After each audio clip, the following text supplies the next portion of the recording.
Well, thank you, everybody. Welcome, and thanks for coming out to my studio, Images by Design. I'm Jim Setzer, and this is one of my workshops. I'm trying to keep these going every other Monday.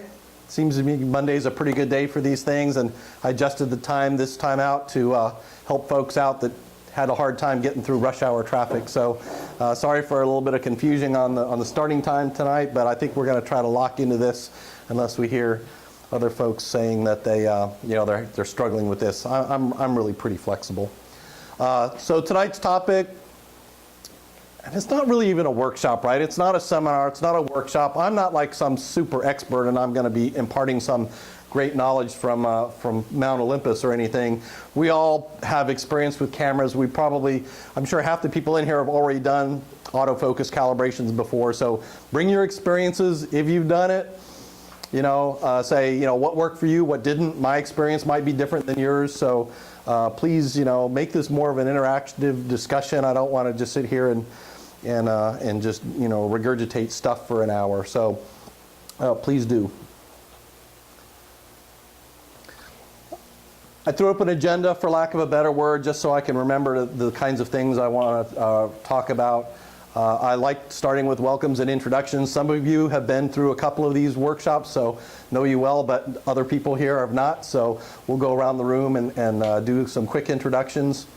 For this topic, so one, why do you have to do autofocus calibration, or why would you want to do autofocus calibration?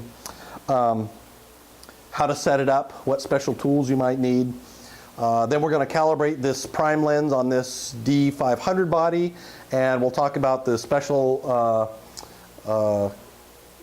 bits you want to consider when doing a zoom lens. And then if we have time at the end, if somebody has brought a camera and lens combination, we'd like to give it a shot, we'll give that a shot. Sound good? Mm-hmm. All right. So again, my name is Jim Setzer. This is my studio, Images by Design. I just opened this shop a couple of months ago, and just still building it out and getting it all ready. And thank you all for coming to here. So I'm going to come this way and ask you to introduce yourself. Just maybe say what kind of equipment you shoot and whether you've done autofocus calibrations or not. Okay, I'm Kristen Weston. I shoot with Canon. I have not done auto calibration, and I'm curious to learn how to, because I think I have a lens that might be off. So I'm really curious to figure out how to do this. Okay, great. Michael? My name is Mike Schmidt. I shoot with Fuji mirrorless. I'm interested in the topic, not as much for my cameras because we don't do lens calibration mirrorless, so at least on the Fuji mirrorless. Mary Pelosi. I also shoot Canon. Good. Not done any calibration. Okay, great. Let's over here. My name is Greg. Hey, Greg. This is my first time with the group. Well, welcome to the group as well as welcome here. Thank you. Yeah. I shoot Nikon. Been shooting Nikon like forever. Uh-huh. But I did start. My first camera was a Canon. I've never done calibration. I've been aware of it. I think my lenses are pretty close, but there are a couple that I think might be just a hair off. Uh-huh. And that's why I was interested in it, trying to get that last little bit of sharpness. Yep. As close as I can before post-processing. Yeah, good. All right. I'm Heather Wiley, and Hi, Heather. I have a Canon Rebel T6, and I have absolutely no idea what this topic is about, and I thought this is probably a good way to start. I probably got this camera maybe 6 months ago, Uh-huh. so aside from reading manuals and just going out and practicing, I'm willing to soak up any information anyone's willing to give me. Okay. Thank you, Tim. Tim was my first guy who started telling me some things about my camera, so thank you. Okay, great. How about back to you, Lynn? I'm Lyle Sanders. I shoot Canon, and I've never calibrated my autofocus on any of my lenses. Some of my lenses are approaching antique status. Mm-hmm. Well, I got my first Canon in '93, so we're looking at, what, 24 years now? Yeah. So my oldest lenses were probably due for calibration every quarter century or so. Yeah, could be. All right. I'm Tim Hennis. I've been shooting with Canon for about 12 years now. I was shooting film long before that, but I want to learn how to do this to find out if my focusing problem is a problem with the camera or a problem with the photographer. Yeah. Probably going to be the photographer, but Yeah. Yeah. Well, give myself that chance. Prescription, maybe. yeah.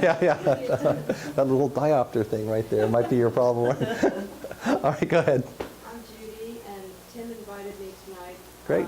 To go. I don't know a lot about cameras, but I'm interested in learning, so. All right. Well, welcome to a really geeky discussion today.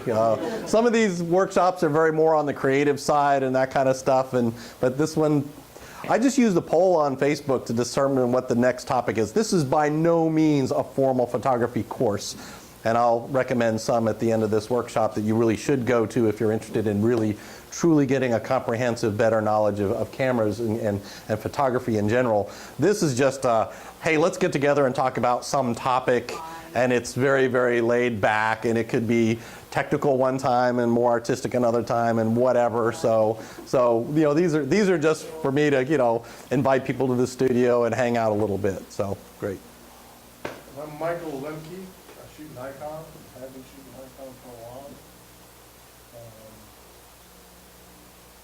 Never done this before, but I'm definitely interested. I know I got one lens for sure. I shoot mostly zoom lens. I got a couple of prime lenses, but I know I've got an 80 to 200 that is just back focusing. All right. I see it every time I use it, and it's like, all right, it's time. All right. Do something about it. Yeah, great, Michael. Okay. So this example, this nice young lady was in my studio just last week, and at that particular distance, you really probably can't tell, but let's just zoom in a little bit. Now, I'm focusing on her near eye, and if you can see here in this example, really the focus is back here on her back eye, right? When you get to this point in your photography, portraiture is like just notorious for finding these kinds of problems. I back focused and I back focused, and and I'm in the middle of the shoot, so I don't have time to stop and recalibrate the lens. So I just started focusing on her cheek and eventually managed to find the spot on her cheek that matched that difference in the, and so anyway, the shoot went on, but it would have been better if I had calibrated the lens before the shoot and not had to deal with that sort of thing, because it does take a few minutes to do that. You don't want to stop in the middle of the shoot and get out this kind of stuff and go from there. Yes, Lyle? Could you have changed your camera settings to make the depth of field a little bit greater? Oh, sure, but these were headshots, so I didn't really want that. I really wanted that kind of, I really want the depth of field to fall off away from the edges of her face and the hair and everything. So, you know, that really wasn't the look I was going for. So even though this was actually shot at f4, but it was at 200 millimeters at about 9 feet away. So you got a nice shallow depth of field with that combination. So anyway, work around it, that sort of thing. So that's an example of you mentioned back focus, right? The camera is focusing behind the subject a little bit by just, in this case, a couple of millimeters. Question. Yeah. When you're calibrating, it's really the lens that you're calibrating to, and it's not a problem with the camera body. It's a problem with the lens calibration. Well, we're going to talk about that Okay. as soon as I get this thing restarted. I don't know why that did that. Okay. So, why do you autofocus calibrate? Well, we saw that back focusing problem. That's you know, a perfect example of why you want to calibrate a camera to a lens. What it isn't, let's go through what it isn't. It won't fix bad technique, right? If you're moving around, if you're not using proper photography techniques, holding arms in, not breathing, those kinds of things, especially for shallow depth of field shots, it's you, right? You're rocking back and forth. All those bad techniques that we learn to get around, you know, learn to hone our skills as a photographer, those will fix 90% of out of focus problems, because most of the time, like you mentioned, it's the photographer, not the equipment. It won't fix improper settings, and by that I'm really talking about the reciprocal rule, right? So if I have a non-stabilized lens, I'm shooting a still subject handheld, the reciprocal rule says don't shoot any shutter speed slower than the reciprocal of your focal length. So this is a 50 millimeter lens. let's say it's on an APS-C camera, so that's 75 millimeter equivalent. Don't shoot that particular combination in that situation any slower than 1/75th of a second. Does that make sense? Yes? Okay. So reciprocal rule. Now that reciprocal rule falls apart when you're shooting stabilized lenses, because they can get you sometimes 3 stops of stabilization. That's great. It doesn't work for very large megapixel cameras. Anything above 24 megapixels, you kind of throw that away and you have to shoot much faster, because those higher megapixels really bring out a lot of motion blur that otherwise in a lower megapixel doesn't work. Anyway, autofocus calibration doesn't fix improper settings. It only fixes consistent back focusing, like you had mentioned that one lens, or front focusing. If you're finding some shots are front and some are back focused, guess what? That's you or your subject is moving. It's not an autofocus calibration problem. You have to be able to say, yes, consistently, I'm missing focus and I'm missing it in a very particular direction. If that's the case, great. You're here. Why do we need to do it is because of just manufacturing tolerances.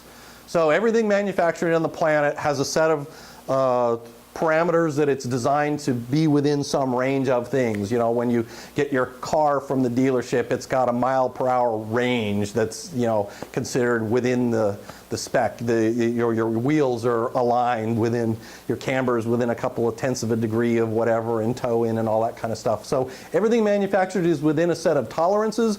Cameras and lenses are no exception. And your camera and your lens were probably not made in the same factory, may not have even been made in the same country. So you got the camera body, which was designed to a specification, and it fell within the right range, and so it was good, and it shipped out the door. The lens, it was made in some other country by a whole different group of people. That fell within some other spec, and guess what? When you put them all together, well, now you've got a situation where the autofocusing system is a little bit out of line with the optics of the thing. And I could probably do a whole workshop on different focusing systems and the mechanics and the optics, bless you, the mechanics and the optics and the math of the thing, and I'd have a lot of fun putting the thing together and nobody would show up, because that's really, really too geeky, right? Just the simple answer is, you've got an optical system, which is, you know, the light coming through and bouncing and being collected on your sensor. That's one path. In an SLR configuration, the autofocusing system is a very separate system. It's actually light that goes through the mirror and down into a whole different set of sensors. And because they're different systems, they can be slightly misaligned, right? So to answer the question, is it the lens that's out of spec or is it the camera that's out of spec? The answer is probably both. And if you send your camera and or your lens to a manufacturer to have them align this, they will align your body to a bench spec lens, and they will align your lens to a bench spec camera. They will not align your lens to your camera, because you're probably going to mess things up. So that's just the way that is. Does that all make sense? Yep. Mike, you've been shooting for a million years, and any other things you want to add to that? I used to shoot Nikon, and I did use some calibration lenses. And found that it was necessary. So Yeah. Now, I did find in my research for this thing that a lot of the mirrorless cameras do have an autofocus calibration, but I don't really understand it because they don't have all this stuff down here. Their autofocus system uses the actual sensor, and they use what's called, help me out, contrast detection to find their autofocus point. Same thing when you're in live view, right? You turn on live view. You ever notice it focuses a little bit slower? It's because it uses a very different autofocus system. It uses the sensor. Same thing a mirrorless camera does. The SLR autofocusing system is called a phase detect system. Very different technology. It's been around for a very long time. I don't know why mirrorless cameras would have an autofocus, micro calibration assignment, unless it's just some weird software thing on the algorithm on how it does that contrast detection. But it's not a mechanical change, and you know, it's not because of mechanical misalignment. It's got to be some kind of algorithm thing. Anyway. So how would you go about performing autofocus calibration on your camera? Over here we have a Canon example. You would go under your custom functions settings. In an icon configuration, you would go and set up menu and look under, where you go, autofocus fine tune, and there's even a Pentax example there. If you go into your camera menu and you find this autofocus calibration, congratulations, your camera can be autofocus calibrated. Some of the hobbyist and lower end camera bodies don't have this feature. More upper range cameras do have it. If you find you have a camera that does not allow you to do autofocus calibration, you could take your body and lens and send it to your manufacturer's certified service center, like I said. You might actually find that that cost of doing that is probably more than the cost of the body itself. If you find that that is the case and it is really, you've gotten to the point in your photography where it's really starting to hamper you, you know, you're struggling with a back focus problem and it's starting to drag you down, I think that is one of the few really legitimate reasons to consider upgrading your equipment and going to a full frame or an upper end crop bodies, you know, something else that has a lot of those features, because you've now gotten your photography skills, honed them to the point where your equipment is actually the limiting factor, not just because it's bells and whistles and a new number or some groovy feature. It's something that's limiting your photography. So if you find yourself that you've got a camera that supports autofocus calibration and you want to do this, you feel that you've got some lens body combinations that aren't quite hitting focus like we discussed, the only new piece of equipment you need is to get one of these autofocusing targets or guides or whatever you want to call it. You can go out and buy one pre-made. So this really plastic and cardboard one over here on the left, that's $85 at B&H.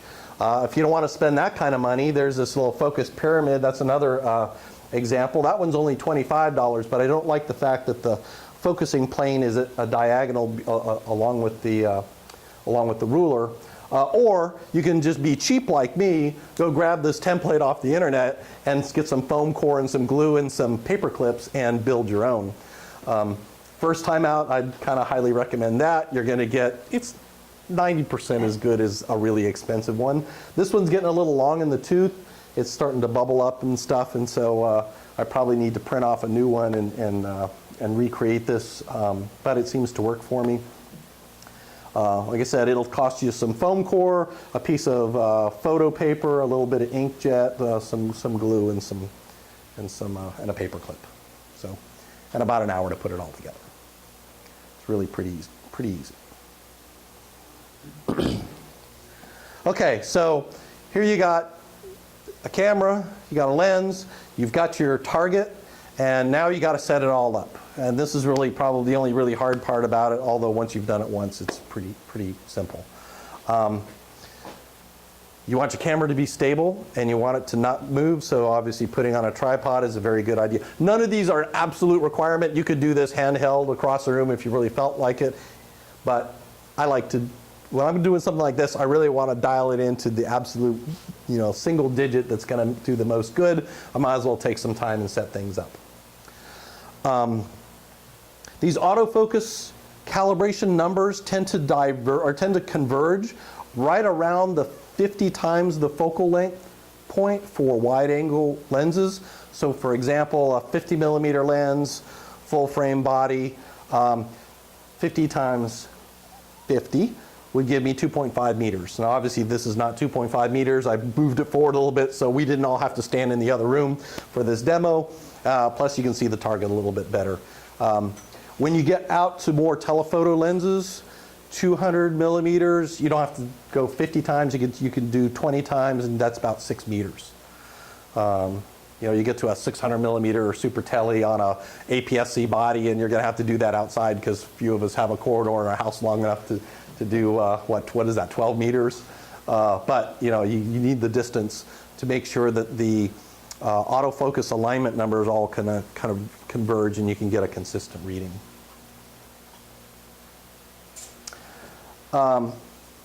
So make sure the target is parallel with the camera. What I did here was I set this up and then I went into live view and I zoomed in and then I scrolled back and forth until I saw that both sides of this target were about the same size. Ideally, I'd have one of these rulers on both sides so I could scroll back and forth quickly and kind of dial that in a little bit better, but this is close enough. Make your lens sharp and wide open. Now, most lenses at their widest aperture are not tremendously sharp. Dial it back a half a stop or a stop. And if you're not sure, because most of us just shoot enough that we know that we need to dial our lens back a stop if we really want it sharp. If you're not sure, go to dxomark.com. You can pair just about any camera with any compatible lens, and it will give you charts and graphs and diagrams. And one of the really useful ones is a sharpness chart, and it shows you how sharp that combination is at a particular aperture or through the aperture range, and zoom range if it's a zoom.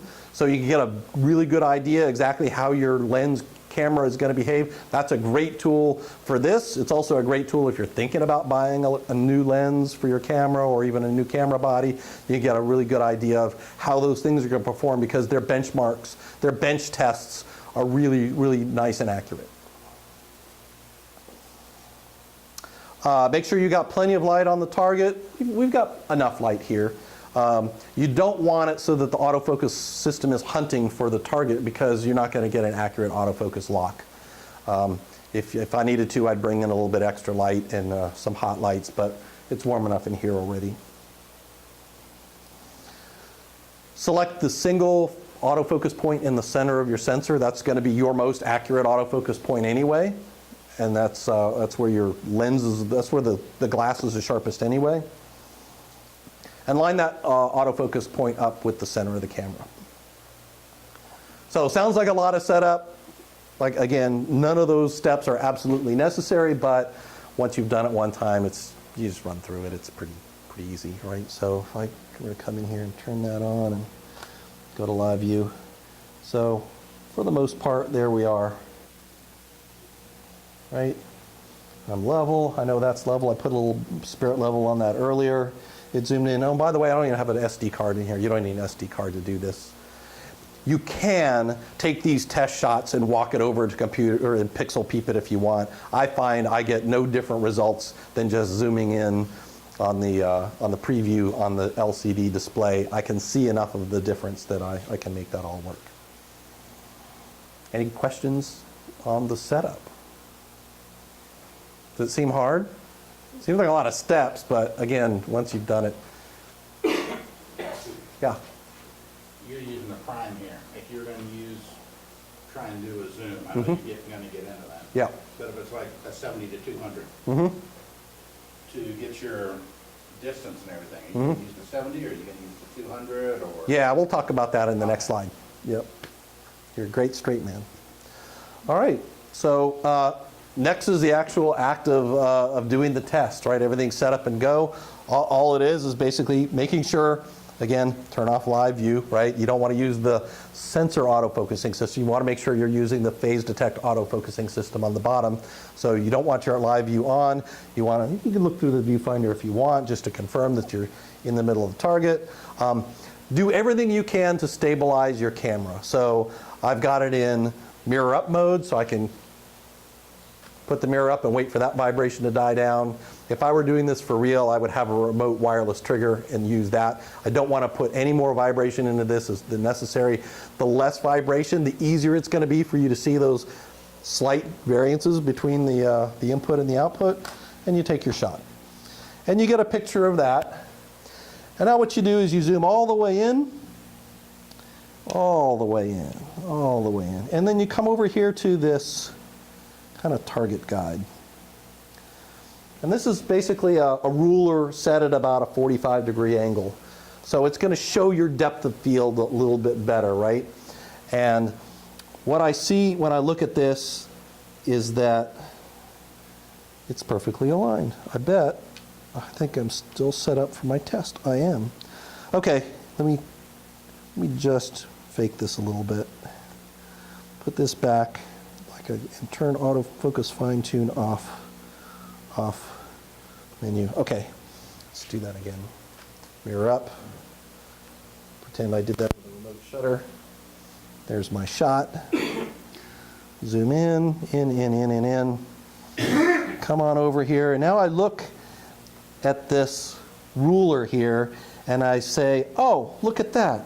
This 0.5 is a little bit sharper than that 0.5. Just by a little bit. This lens combination is pretty good. And now you got to decide whether it's front focusing or back focusing. Well, come back here. All the way back again.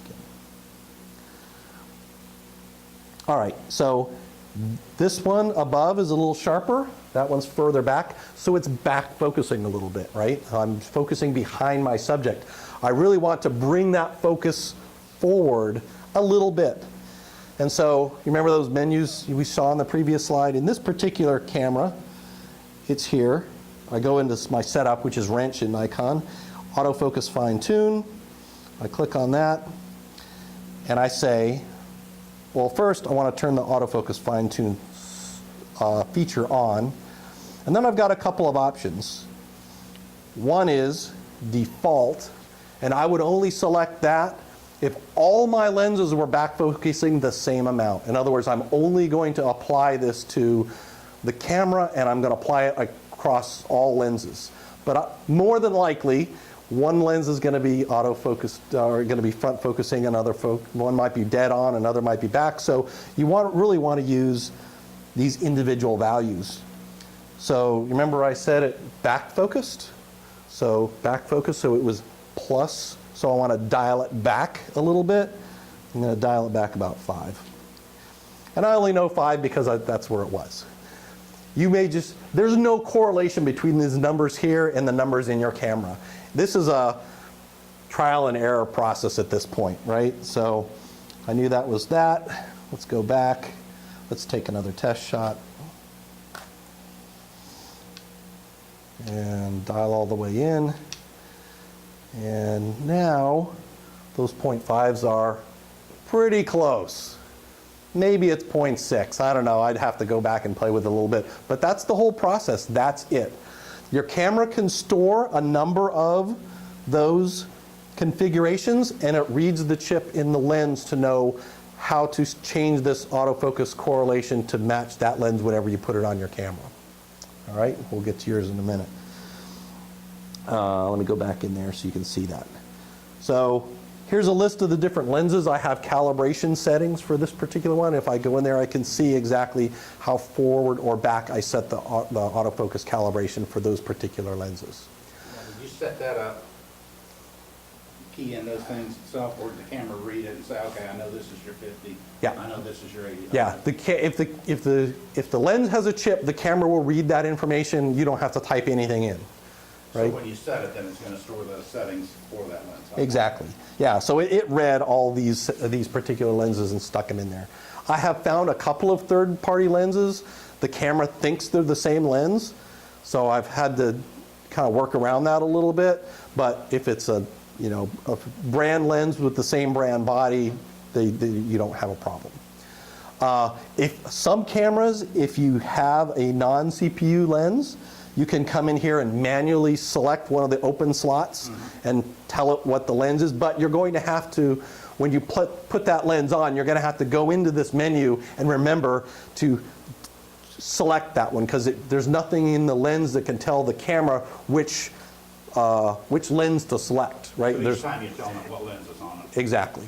If you have maybe one antique lens and the rest of them are CPU, what you could do, I've seen this done, is use that default setting to calibrate everything to that and then dial back all the others. It's a long, tedious process, but that would be a way to kind of semi-automate if you had only one of those older lenses. If you have many old lenses, pre-CPU lenses, you're just going to have to go into the menu and do that every time you put the lens on the camera if you really want the thing dialed in.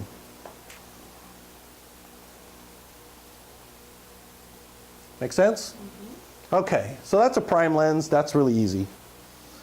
Let's see. Yeah. Now, be patient. The first time you do this, I will guarantee you're going to be doing this do loop here for about 4 or 5 or 6 times until you kind of really dial it in. Take your time and do it. That's okay. And then do it for all your lenses. Jim, doesn't this camera have an auto feature for doing that? Some of the very newest Nikon cameras, like the D500, the D850, they have an automatic autofocus calibration. We'll mention that. I mentioned that in the last slide. So hold that thought, and we'll have a discussion on that. Now, zoom lenses may have a different autofocus calibration issue at the different ranges. Right? You mentioned a 70 to 200. You may decide, or you may go through this whole process, and at 70 millimeters you need a plus 10, but at 200 millimeters you need a plus 15 or whatever the number is. In the Nikon world, you have to pick somewhere. All right? So here's, some people say, oh, go to 2/3 of the way out to telephoto and calibrate at that point because the problem is more observable further out in the telephoto range. Jim's opinion, go into Lightroom, use the metadata, find your camera and your lens combination, and figure out where you shoot it the most. If there's a certain portion of that zoom range that you shoot, calibrate to that because that's going to affect you the most, not somebody else's idea of it. Now, if you get in there and you take a look at that metadata and you're like, man, 99% of the time I'm shooting at that focal length, sell that lens, go buy the prime that matches that length because you'd be far better off and probably a whole lot sharper and faster for the same amount of money. So use that Lightroom metadata for other things, but this is a good example of how to use that to kind of understand your technique and your style and use it to best calibrate those zoom lenses for you. Some of the newer and upper end Canons allow you to calibrate at the bottom and the top of the zoom range, and that it will extrapolate throughout that range as you zoom in and out of the lens. Usually it's the Mark II, Mark III variants of the 5Ds and 7Ds and 1DXs and, you know, their upper end stuff. Check your manual and see if it does it, but here's an example of just that, where it shows you can actually do the wide angle and the telephoto side of things slightly differently, and you can dial those in. How about you, Michael? When you were calibrating your Nikons back before you went to the dark side, did you calibrate to your shooting style, or did you calibrate to one end or the other? Or? Yeah, I'm trying to remember. I only used 2 lenses primarily. And they were both zooms. And I remember testing them, and they weren't really very far off. So I didn't have to adjust them in a couple of digits. Mm-hmm. So, which was nice. It's been so long since I did that. I don't remember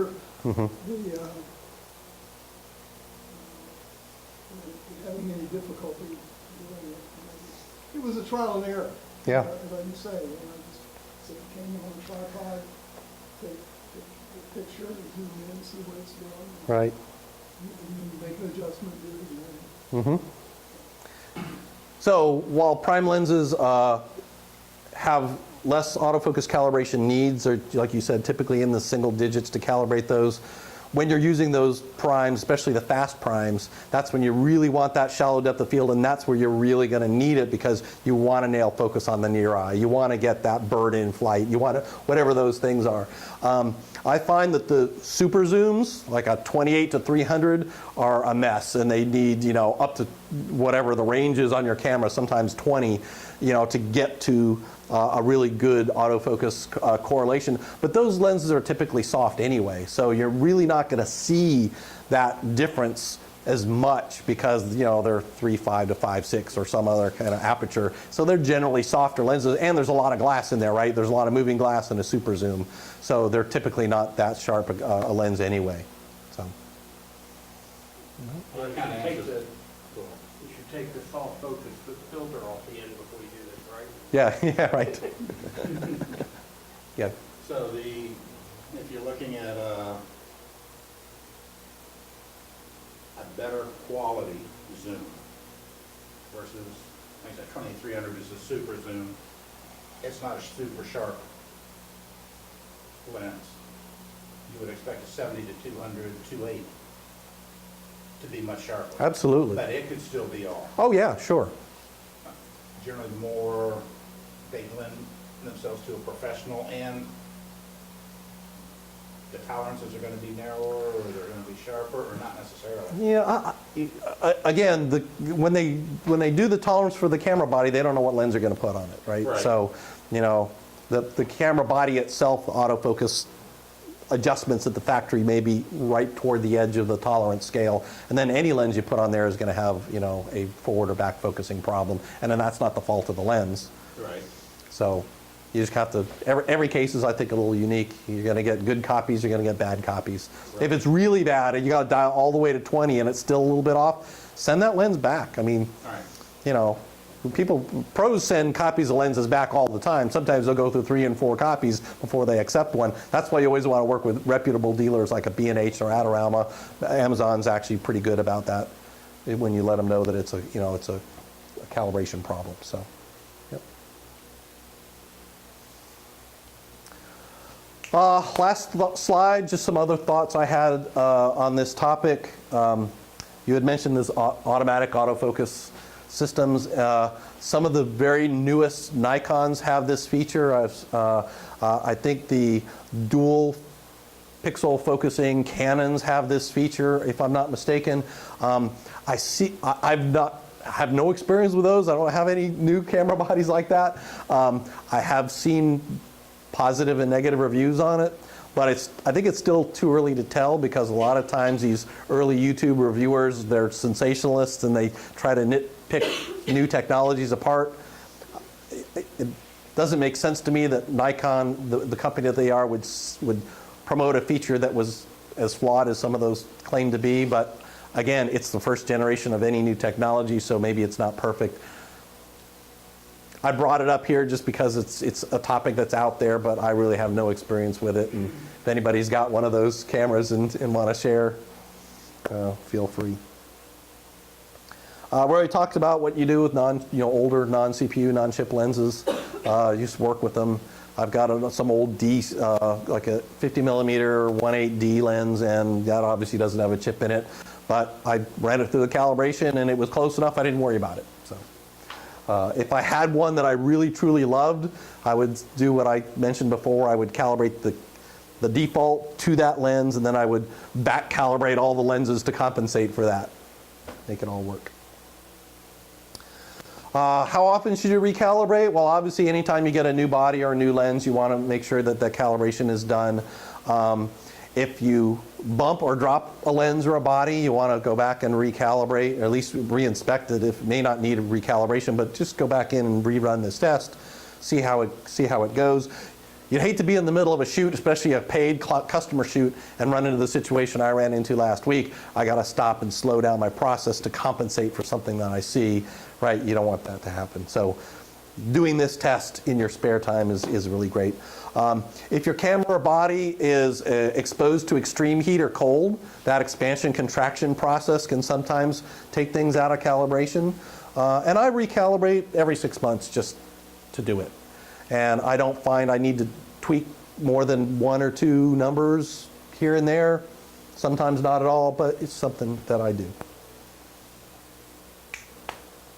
Again, new lenses, definitely get a new lens. You can get bad copies. Happens all the time. They're just their tolerance is on the opposite spectrum of what your body was. You can't get that thing to autofocus right when you really go in and pixel peep it. Send it back.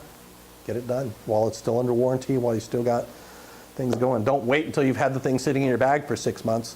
Go to shoot it and now realize you got a problem. Well, now it's your problem.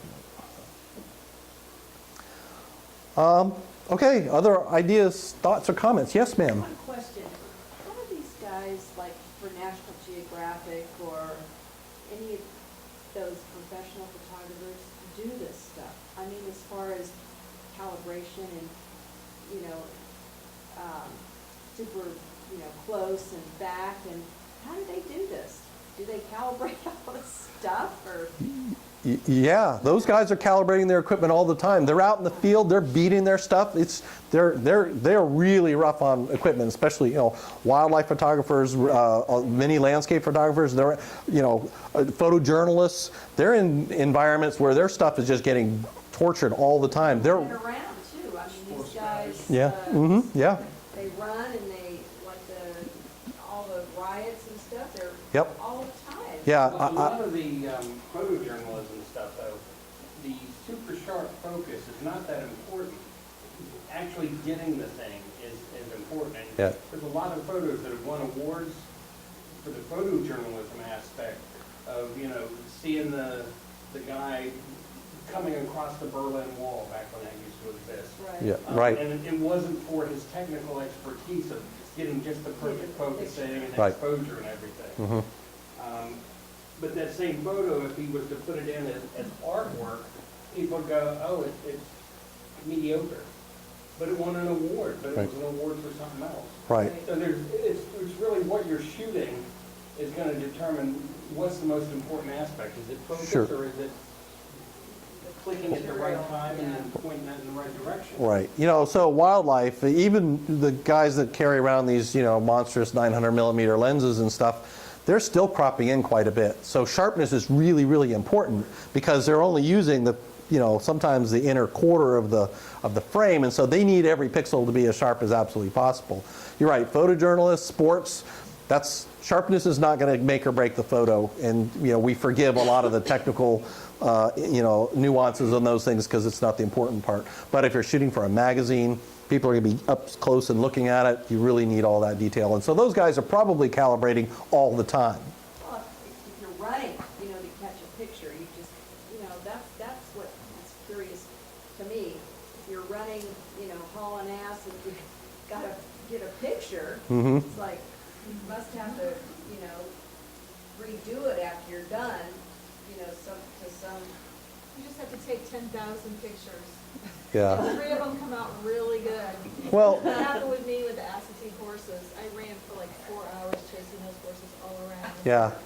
And maybe, I'd say 20 of them came out of 1,000 I took. Yeah, and the best of the best they know they've got to, if I'm in motion and my subject is in motion and I'm handheld, I'm without even thinking, just like shifting a car in a manual transmission, they're dialing up their shutter speed on the fly. They know they've got to be at 4,000th of a second or this shot's just going to be garbage. And so that's just what they do. They've got all these basics in their head, these proper shooting techniques. They just know how to do it because they've done it for so long. They've made all those mistakes over the year. Now they're the pro, they're the go-to person. And so they just know what they need to do to get the shot. I'm taking shots over my shoulder as I'm running that way. I'm shooting something that way because I didn't want to get covered in what was happening. right. You didn't want to catch up to you. Well, no, it wasn't that. It was a decomposing whale that started bulging up. And it was like, get out of here! You found speed there, huh? Yeah. I was a lot younger than you. What did you say? You said you get the targets and stuff off the web? Oh yeah, there was an article on Petapixel, and they had a link to a PDF that I just downloaded that. There's probably 3 or 4 variants of that you can go to with slightly different target patterns and whatever. You really don't need much more complicated than that. You really just need a spot that your camera can very easily focus on. So you just need something in the middle of that target that's high enough contrast that it's going to truly lock on it. And when you build this, the spec the only real important spec, other than trying to get this as nice and perpendicular so you can help align it, is making sure that this 0 line is resting right on the surface. So you're not actually have this target forward or back and you're going to do it there. So you want that kind of 0 mark to be right there on the surface of your target. And again, this one's getting kind of old and beat up, and I've used it now for a couple of years, and I just throw it in the closet when I'm not using it. So maybe a fresh one is due. But yeah, that's all you need. The other ones are pretty, and maybe they've got a little, tripod mount screw, quarter 20 screw on the bottom, or they fold down nice and neat or whatever. But, for me, I can't justify $85 for that level of convenience when I can just, even if I crush that, I just make another one, right, for $5. a photographer friend who did it just with a ruler cart. Do you recommend that?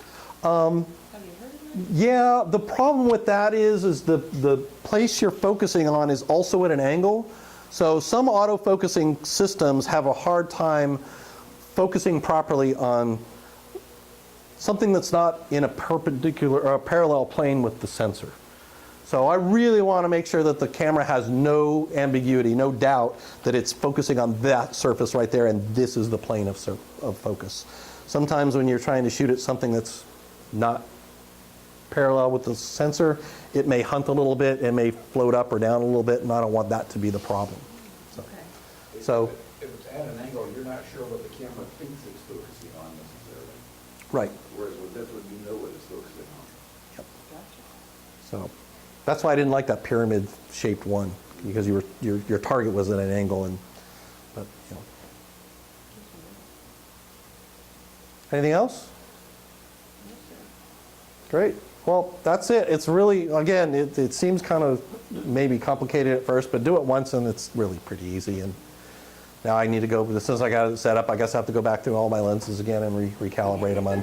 So I guess I'll be doing that in the morning. So, yeah.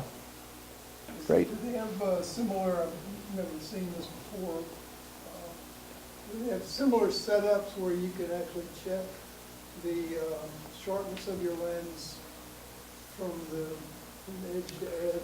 Oh yeah, but you need like a whole bench to do that with all the calibration stuff. So that's like a nice $50,000 rig if you really want to do the entire. Because what you're talking about is making sure that all the optics is perfectly centered inside the cylinder of the body, so you don't have like focus sharper on one side of the lens than the other. That's a whole completely different level. If you find that your autofocus is right on the left side but off on the right side, you just need to send that lens off to put it on an optical bench. Yeah, no, I was Yeah. more talking about just to see the sharpness of your lens, not necessarily it would change anything, but just to check it. Oh, just like see how soft it got in the corners and stuff? Oh yeah. There's all kinds of targets that have different kinds of patterns in the corners, and so you can see the relative sharpness of the center versus the corners, and they've got different patterns and even slightly different backgrounds in there. Like, who's that British guy that does a lot of lens reviews, and he's got a really nice target. It's probably pretty big, and he can. Huh? No, not Matt Granger. He's Australian. The British guy I'm thinking of, gosh, I'm sorry, really nice, soft-spoken guy, and he's got a nice big chart. And every lens he reviews, he shows you the center, and he shows you the corner, and he shows you at different apertures, so you get a really good idea.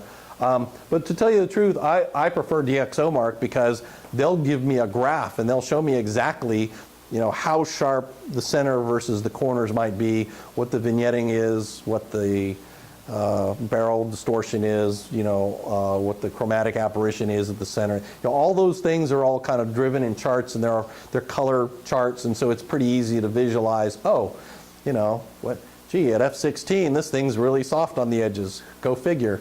I like those, and they're normalized, right? So there's no subjectivity in there.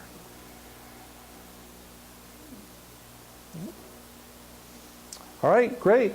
So anybody have a camera lens we want to calibrate while we're here tonight? All right. Turn this off.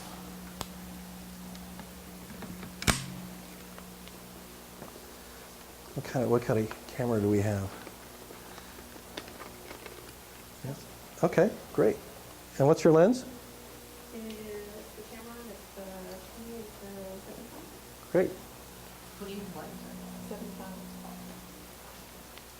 How's that that's an RC. That's RC2 compatible, isn't it? Looks like it. Let's see. I can go get the tripod if you don't need that. Let's see. All right. Good deal. I'll give you that.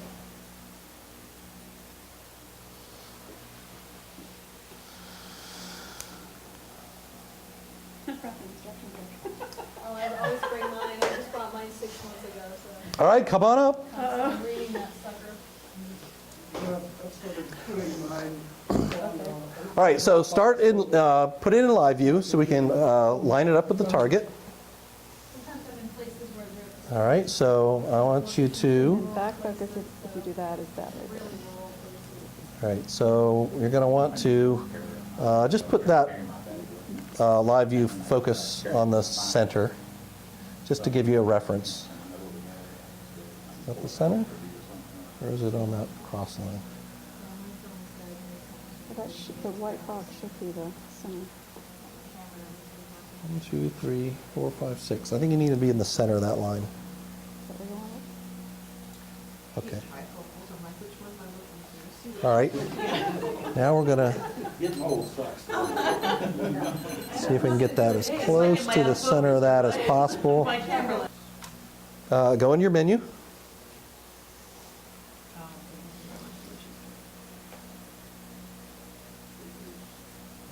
Yep. All right. And autofocus micro adjustment. Looks like you've already done one for this, right? No. You sure? Okay.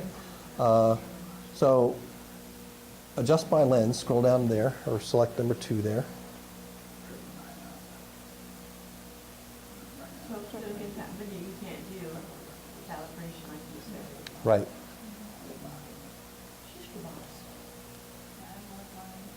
I thought you just,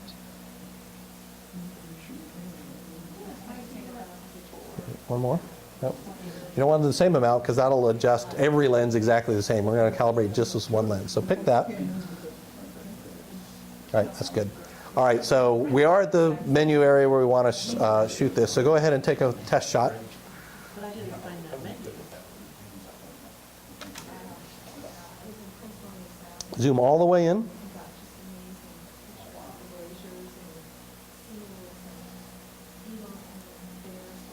And scroll over there to the left. All right.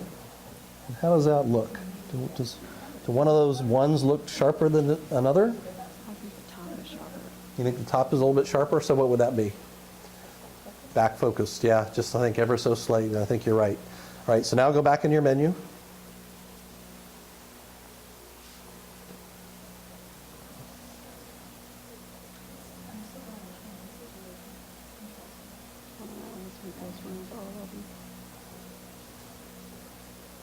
Yep, that's it. I was on the boat, I was on the boat. What did we do with the second one? I had my little camera out and these guys come up over me and calling over me. Yep. Okay. Click that. All right. Now you're going to want to bring that focus back. So you're going to want to subtract a few, maybe 3 would be my guess. Okay. So yeah, click on that, select adjust by lens. Yep, hit enter. I wonder when you do it. Because it goes that way.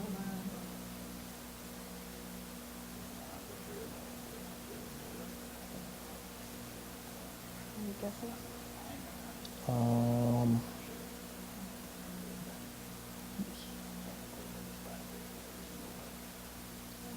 Info register. Oh, hit info. There you go. And then you're going to want to come back, maybe 3, and then set OK.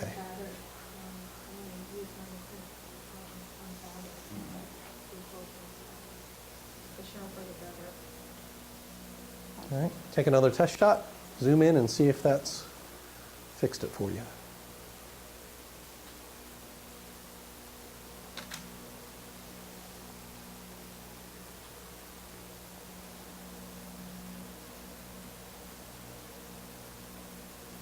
Yeah, that's a lot better.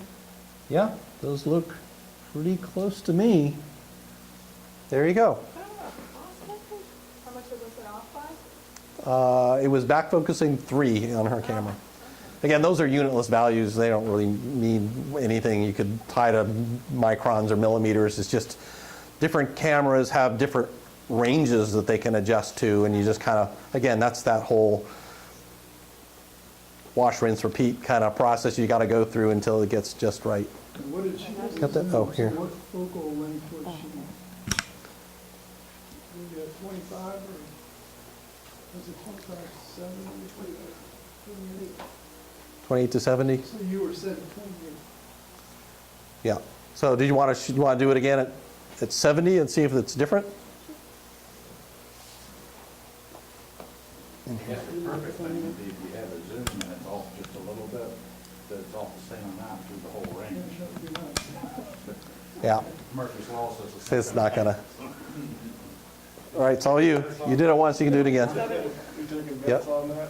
Now, of course, at 70, you're probably, obviously we're not going to step back into the back room here, but if you were doing this for real, you would use that, multiply by 50, set the distance to target to be close to that. So you'd back this camera up a little bit to actually do it at Should we 70. raise it to get it to the center, or? Oh, yeah. Yeah, it's not quite a perfect fit, is it, for that plate? So,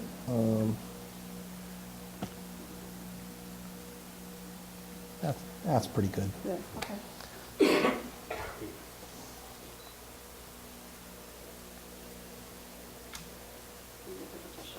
Mm-hmm.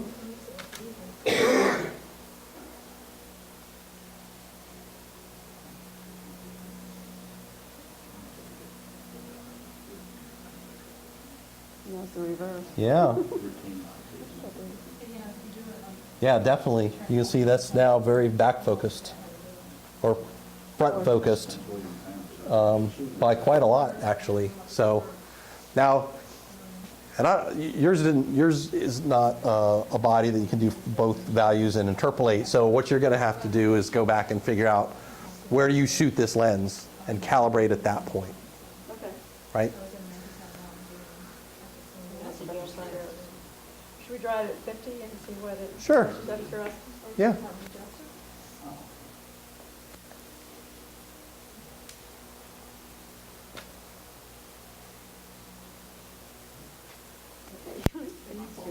This way.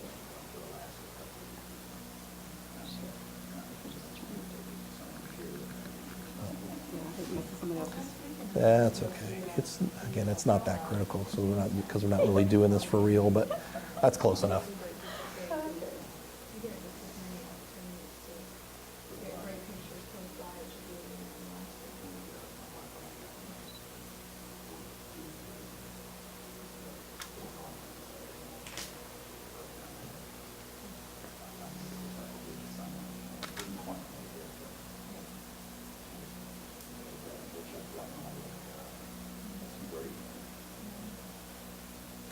That's pretty close. Yeah, maybe a little bit back. That Yeah. seems slightly sharper, but maybe just a tick. But that's interesting that it fully closed, you've calibrated it to that. Halfway up, it's Almost. back focusing, and all the way out, it's forward focusing. So Yeah. interesting curve there. If I want to go here, I'm not going to place it. Yeah. Neat. Okay, I'm not sure we haven't put it That's where Oh, we- yeah. The black. That's where we pay to figure out where you shoot that lens the most. Yeah, exactly. Again, use the metadata in Lightroom to your advantage. Figure out your shooting style, because depending on what you shoot, whether it's portraiture or wildlife or whatever, not only are you going to shoot at a different focal range, depending on what your general distance from camera is, that's going to change your depth of field as well, right? That's all part of that whole formulation. So you gotta have to match it to your style. So where do you shoot, and kind of calibrate it to that. Mm-hmm. Well, I'm usually going to shoot those telephoto, and I'll just put the 70-200 on anyway. Yeah. Okay. Yeah. So if your camera doesn't do the adjust or calibration of the autofocus, Uh-huh. you could still do this to detect if it's off, Oh, yeah. and then just keep in mind when you're shooting, okay, this lens back focus is a Yeah. little, Yeah. I want to Change your. focus a little shorter than where I really. Yeah, exactly. Yeah, you're exactly right. Now, Requires keeping all these different lenses in memory, and then yeah, back focus. or doesn't a nice Dymo label maker goes a long way, especially for those older lenses like that, right? And some other camera bodies. So you could put all that stuff down and kind of little gentle reminders. Hey, when I shoot this lens, I got to do this. There are mechanical adjustments It's not for the faint at heart. I would not recommend it to everybody because you're not actually changing the autofocus distance. What you're doing is you're changing the angle of the primary mirror and the sub mirror that reflects all those things down. And so it's kind of a cheat and it's a hack. And I did it on an old D5000 just to see if I had it because I knew if I screwed it up, it wasn't a big loss. I got it a little bit better, but what I found out is not all my focus points work evenly after I did that. So it's not something I would recommend anybody do. You know, like I said, if you love the camera, you love the body, you're willing to spend some money to have the factory calibrate them, go for it. But before you commit to it, you might want to consider moving to a new body. Well, thank you all. I appreciate you coming out. This was fun. I enjoyed setting this up, and I hope you enjoyed it too. Like I said, all these workshops, we just pick a topic. Just check the Facebook page. I'll put up a poll for the next one in 2 weeks, and we'll go with whatever. If some exciting news breaks and there's a new topic that we want to explore, we may throw the poll aside for that. But for the most part, I just want to do what you guys want to talk about. And I'm by no means an expert in things. I'm going to have Michael talk about his journey from DLSR to mirrorless here, and all the joys and tribulations that went with moving from micro. You were Nikon DLSR for a long time, right? And film before that, and now shoots almost exclusively Fuji mirrorless. So I'd like to have other people come and bring their expertise, so I'm not just talking all the time. And like I said, this studio, although it's pretty new, it's getting to the point where I've been able to shoot in here. I rent these spaces. That little portrait space, $10 an hour, 1 hour minimum. So if you just want to try your hand at portrait studio photography and you don't want this big commitment of hundreds of dollars like most of the other studios around here, we can work out something nice. This bigger space will go for obviously a little bit more, and you've got backdrops and things. And then all the lights and other props and stuff, I've got an a la carte menu I'm putting together so you can shoot with these lights if you want, or shoot other props and things. So, come on back. Thanks. And we'll see you in 2 weeks at whatever the next workshop is. Awesome. All right. Thank you. Great. Thanks, guys. Thank you for your brain. No, it's not my brain. It is. I stand on the shoulders of 1,000 YouTubers and I just regurgitate. I just think this is more fun to have people get together and talk about something than just sit in front of my computer and just stare at YouTube tutorials all day. That's what I do all day. Right? Yes, it generates more ideas and. Yeah, it's all more.